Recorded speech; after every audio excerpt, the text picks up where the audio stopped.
Kok tidak seperti yang saya bentuk, yang saya inginkan? Kenapa kok jadi begini? Nyasar. Bapak, ya. Keunikan itu kita pelajari. Tuhan, visi apa, misi apa yang Kau berikan pada hidupku? Tanya pada Tuhan, terus tanya. Kita boleh banyak kekurangan, tetapi di balik kekurangan itu ada kelebihan. Addition value-nya banyak sekali. Jangan cuma lihat, kenapa sih saya begini, apa banget, kenapa sih saya begini, ya. Jangan, tak usah, ya. Justru di balik kekurangan seorang itu terkandung kelebihan yang dahsyat. Amin. Harus yakin kita ini. Kita harus yakin. Nah, kalau kita gagal yakin sini, ya susah untuk maju, terus terang aja. Karena kita udah di-set kok. Di-set, ya. Seorang bukan udah di-set dari awal, ya. Enggak pernah lepas dari setting itu. Tapi tetap ada proses yang diizinkan Tuhan untuk supaya yang bersangkutan juga mengerti eksistensi Sang Creator itu, ya. Oke, bersyukur ya kita diberi hak yang segambar dengan Allah, ya. Nah, oke. Bapak Ibu, orang kan pernah nggak dengar yang ngomong ini? Seperti itu ayahnya, seperti itu anaknya. Pernah dengar? Ya, hal itu menunjukkan apa? Menunjukkan kesamaan hak, apa sifat, karakter. Ya, anaknya begitu, bapaknya begitu. Ya, bapaknya begitu, anaknya gitu dah. Ya kan? Tuhan juga ingin anak-anaknya segambar dan serupa dengan Dia. Kalau yang mengaku anak Yesus, ayo please try to be like Him. Jangan try to be Him, ya. Seperti Yesus. Pasti, ya. Perjalanan hidup ini membuat kita luar biasa, ya. Ya, kita banyak belajar. Kalau saya udah kenyang dengan Tuhan, diberi Tuhan luar biasa, ya. Boleh bawa senyum buat Joson, ya. Dia udah ngerti lah apa itu, pengalaman itu luar biasa dahsyatnya Tuhan itu, ya. Jadi kita merasakan eksistensi Tuhan itu, kita harus bersyukur, ya. Bersyukur apapun lagi, apa sekarang pun, waduh, tagihan banyak, ya. Saldo nipis, ini ada anak mau sekolah, bla bla bla bla bla, ya. Tetap ada solution as far you just depend on Him. Kalau kita tidak mengandalkan Tuhan, jangan harap itu akan terjadi. Kadang-kadang kita lupa hal-hal yang sangat prinsip ini, sangat mendasar, ya. Oke. Nah, ini tujuan utama Tuhan itu di kehidupan kita itu bukan untuk kenyamanan loh Bapak Ibu, bukan untuk kenyamanan. Harus ingat ini. Kadang-kadang kan orang salah ngerti. I want to be a Christian. I want to be happy. Happiness. Semua sukses. Bukan itu. Tuhan membuat kita menjadi anaknya, ya kan? Menciptakan diri anaknya itu. Tuhan itu apa namanya? Bukan kita dirancang bukan untuk itu, tapi satu proses yang akan membentuk kita untuk menjadi lebih, ya, mempunyai nilai lebih, kan? Ya, itu yang diinginkan Tuhan, ya. Bukan cuma kenyamanan, bukan kenyamanan aja. Walau kalaupun kita menemukan kenyamanan itu bonus, itu memang bonus, ya, bonus, ya. Oke, ini untuk poin ketiga, ya. Sekarang poin keempat, ya. Kita mau dibentuk untuk melayani Tuhan. Melayani Tuhan itu ada dua, melayani orang-orang yang udah percaya dan orang-orang yang belum percaya Tuhan. Itu dua-duanya pun kita punya punya kewajiban itu. We are formed, ya, to serve the Lord. Ya. Di sini saya tertarik dengan Rasul Paulus dan Apolos. Ya. Kalau kita belajar di Efesus, di Korintus, kedua figur ini luar biasa perjuangan mereka. Ya. Rasul Paulus diancam, ya kan? Nyawanya dari hari ke hari diancam, bahkan dibunuh. Dari sel ke sel. Apa kata Korintus lagi Rasul Paulus katakan, ya. Saya akan bacakan ke Bapak Ibu, ya. 1 Korintus 3 ayat 5 sampai ke 6, ya. Nanti dulu, ya. Ini dulu, ya. Apolos dulu. Apolos siapa sih? Nah, Apolos ini itu satu figur teman pelayanan Rasul Paulus, ya. Rasul Paulus ini luar biasa. Dia membantu Rasul Paulus begitu rupa sehingga perkembangan gereja mula-mula di Efesus dan Korintus itu sangat karena mereka dua figur inilah yang sangat mengembangkannya, ya kan? Apolos begitu tulusnya. Apakah Rasul Paulus waktu diancam keamanannya ke nyawanya dia akan menyerah? Dia tidak pernah menyerah. Dia mengatakan yang penting gua finish, ya. Selesai tugas saya. Nyawa saya nggak peduli, ya kan? Nah, ini saya akan bacakan 1 Korintus 3 ayat 5 sampai 6, ya. 5 dulu. Jadi apakah Paulus, pelayan-pelayan Tuhan yang olehnya kamu menjadi percaya, masing-masing menurut jalan yang diberikan Tuhan, ya. Aku menanam, Apolos menyiram, tapi Allah yang memberikan pertumbuhannya. Dalam perjuangan mereka, pergolakan mereka berdua, mereka yakin bahwa Tuhanlah yang berkuasa atas bumi. Jadi mereka tidak takut semua ancaman yang ada. Mereka tetap konsisten melayani Tuhan dengan all out, ya. Nah, Bapak Ibu, ya, kita tuh harus mau lah untuk melayani. Melayani Tuhan itu luas artinya, bukan cuma di gereja, ya. Melayani Tuhan itu artinya menyenangi hati Tuhan, ya. Menyenangi hati Tuhan dimanapun kita berada, di sekolah. Yang guru, yang siswa, jadilah siswa yang baik. Guru, jadilah guru teladan, ya. Karyawan, ya.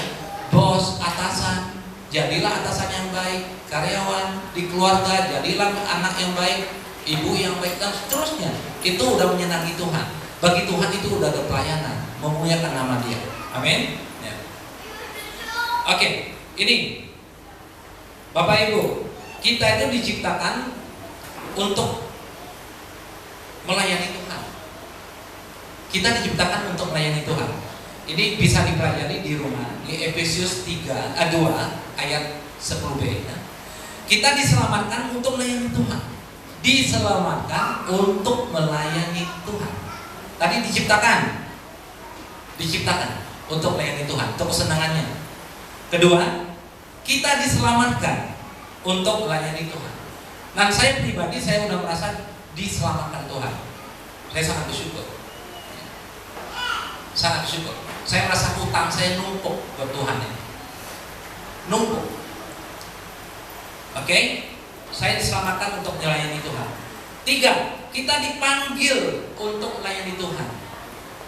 Jadi, kalau Bapak Ibu merasa terpanggil, jangan tolak panggilan itu. Jangan, ya. Semuanya ada syarat hukumnya, ya kan? Saya ulangi, kalau yang mau belajar di rumah, kita diciptakan untuk melayani Tuhan, itu Efesus 2 ayat 10b. Kita diselamatkan untuk melayani Tuhan, itu 2 Timotius 1 ayat yang ke-9. Dan yang ketiga, kita dipanggil untuk melayani Tuhan, itu Efesus 4 ayatnya yang keempat. Itu sangat tegas sekali mengatakan itu. Slide berikutnya, slide 8. Ya, kita diciptakan untuk sebuah misi. Ya. We are created for a mission. Jadi yakinlah setiap dari kita ini ada misinya. Ada misi setiap kita. Ya. Kalau nggak ada misi nggak keluar kita, nggak kecengek di dunia ini, nggak lahir. Ya. Yakinlah ada misi, ya, ada misi. Oke, saya akan bacakan, ya. Ini di Proverbs 11 verse 30. life right, and you will eat from the life-giving tree. And if you act wisely, others will follow. Ya, hiduplah dengan benar, dan kamu akan makan dari pohon kehidupan. Dan jika kamu bertindak dengan bijaksana, yang lain akan mengikutimu. Amin. Ini benar-benar, ini salah satu misi Tuhan berikan ke kita, tanggung jawab kita. Hidup benar. Ada yang mengatakan, saya udah benar kok, saya tidak pernah pajak saya tunda. Enggak. Bayar pajak ya, rajin gue. Saya tidak melanggar hukum, enggak. Saya ditilang kok terbayar kok tilang. Bukan itu aja, enggak ya. Tidak semudah itu ya. Nah, ini Bapak Ibu, Tuhan tuh bekerja dunia ini, Dia ingin agar tiap dari kita tuh bergabung dengan Dia, menyatu dengan Dia, ya. Menyatu dengan Dia. Dia tahu tugas ini berat sekali. Nah, kalau kita bersaksi gimana sih? Cerita masalah kita, ujungnya kita mengatakan puji Tuhan, ada Tuhan. Coba kalau ada Tuhan, ya kan? Habis gua. Betul? Habis itu lupa lagi, masalah muncul lagi, puji Tuhan terselesaikan walaupun berbulan-bulan. Ya, Tuhan terima kasih Tuhan, habis itu letoy lagi, terus nggak apa-apa sih, nggak, itu human, tapi terus jangan sampai give up. Nah, masalahnya cuma satu muncul ya. Kita tuh kalau rajin sekali kalau cek saldo. Pagi-pagi saya udah cek saldo tadi, mengejutkan ya. Mengejutkan hasilnya ya. Pernahkah saya mengecek hidup saya tinggal berapa lama? Pernahkah saya tanya Tuhan kira-kira hidup saya berapa lama lagi sih? Itu loh yang diinginkan Tuhan, bukan ngecek saldo. Walaupun harus kadang-kadang. Kalau kirim kosong gimana? Gagal dulu. Cek, ya, tanya Tuhan. Kira-kira saya hidup berapa lama lagi? Tuhan, ada ini, saya itu dari pengalaman lagi. Tuhan, saya mau melayanimu. Saya tahu kok saya sebagai anak Tuhan, tapi biarkan saya berusaha dulu Tuhan. Nanti udah tua, saya baru jadi anak Tuhan. Saya ada berapa kali? Beberapa saudara saya begitu. Covid dulu. Kapan tobatnya? Ya, walaupun udah anak Tuhan, itu tidak berkenan. Ya, tidak berkenan. Don't you say you will be 80, 90, no. Saya tidak pernah mengatakan, walaupun saya punya keyakinan sih, kayaknya bakal umur panjang ya. Keyakinan nggak salah dong, ya kan? Tapi apa saya yakin saya seumur bapak saya 94 tahun meninggalnya? Nggak berani. Berharap sih boleh. Nah, kemarin saya bicara dengan Pak Bos sih beberapa hari lalu gitu. Di Amerika tuh ada segerombolan orang sekarang cita-citanya sangat mulia sih. Mereka hidup sehat dan minta pada Tuhan untuk diperpanjang umurnya. Dan anggotanya luar biasa, tua-tua semua. Ada yang 98, 93 masih jadi dosen, macam-macam. Jadi orang-orang terkenal, jadi reporter segala macam. Hidup sehat, menu dijaga, dan mereka punya keyakinan bahwa ya, meniru Nabi Elia ya, minta umur diperpanjang. Ya. Mereka mengatakan sejauh kita minta Tuhan untuk diperpanjang umur, untuk menyelesaikan misi kita, mereka yakin akan Tuhan katakan yes. Ya. Ada yang mau ikut? Enggak ada yang berani mengatakan, Andre, Pak Andre mau? Hah? Enggak berani? Oke. Nah, itu diciptakan untuk sebuah misi ya. Di Yohanes 20 ayat 21 mengatakan begini, Maka kata Yesus sekali lagi, damai sejahtera bagi kamu, sama seperti Bapa mengutus aku, demikian juga sekarang aku mengutus kamu. Oke. Di Kisah 20 ayat 24, tetapi aku tidak menghiraukan nyawaku sedikit pun, asal saja aku dapat mencapai garis akhir dan menyelesaikan pelayanan ditugaskan oleh Tuhan Yesus ya kepadaku untuk memberi kesaksian tentang Injil kasih karunia Allah. Ini Rasul Paulus yang mengatakannya begitu. Dia tidak takut. Yang penting misi saya kelar. Ya, misi saya kelar. Yang poin terakhir, mengelola ciptaannya, manage his creations ya. Kembali ke Kejadian 1, kita baca lagi ayat 26 sampai 27 ya. Begini bunyi firman Tuhan. Berfirmanlah Allah, baiklah kita menjadikan manusia menurut gambar dan rupa kita, supaya mereka berkuasa atas ikan-ikan di laut dan burung-burung di udara dan atas ternak dan atas seluruh bumi dan atas segala binatang melata yang merayap di bumi. Maka Allah menciptakan manusia itu menurut gambarnya, menurut gambar Allah diciptakanlah mereka. Ya. Bapak Ibu, semua ciptaan Tuhan itu merupakan anugerah buat kita. Amin. Dan sebagai anak-anak Tuhan kita diberi kewajiban untuk memeliharanya. Untuk meliharanya, dan kita kelola, kita manfaatkan dengan bijaksana tentunya ya. Nah, kita sampai di conclusion.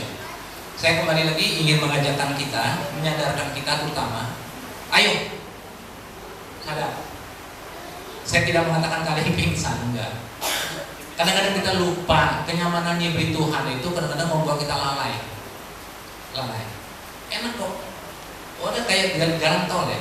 Tapi Bapak Ibu pernah nggak berpikir gini, jalan tol itu lebih membahayakan daripada jalan jelek loh. Banyak yang mati kecelakaan di tol, bukan jalan yang berlobang. Ya, enggak ya.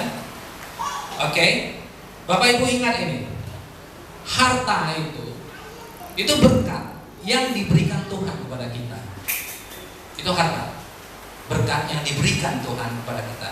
Kata-kata diberikannya ditekankan. Harta adalah berkat yang diberikan Tuhan kepada kita. Untuk apa? Untuk dikelola. Ya.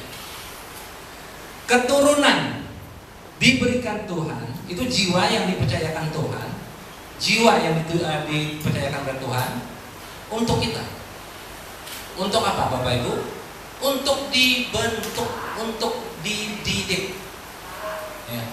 Terus hidup. Hidup itu apa? Waktu yang dipinjamkan Tuhan untuk kita manfaatkan, diolah, dibentuk atau dididik dan dimanfaatkan. Ya. Semuanya itu untuk apa? Untuk kemuliaan nama Tuhan.